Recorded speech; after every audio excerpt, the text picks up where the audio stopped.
Hamid amcamızın komşuları beni aradılar. Bu amcamız geceleyin, gündüzleyin sokakta kalkıp yatıp oturuyor. Ve kimse bunun sahibi olmadığı için, kimse bakmadığı için mecbur biz muhtar olarak arkadaşlar, komşular aradı. Ben kendisini hastaneye götürdüm. Amcamızın bir damadı var, o da cezaevinde. Bir gelini var, bakamıyor. Ben de ambulans çağırdım. Sağ olsun ambulans geldi, hastaneye götürdüm. Doktor hocalarımız ilgilendiler. Bu gece Hamid amcamız orada misafirdir. Bu amcamızın derhal bir bakım eve gitmesi lazım ve ihtiyacı var. Bu amcamızın bundan başka bir seçeneği yoktur. Ve devlet elini buna uzatmasını istiyoruz.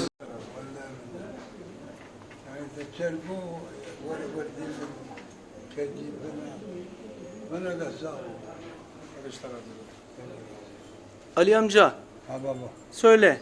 Derdin ne? Söyle. Ne istiyorsun? Derdim ben kimsizim, kimsem yok. Kimse bakmıyor. Evet. Devlet Devletten yardım mı istiyorsun? yardım istiyor.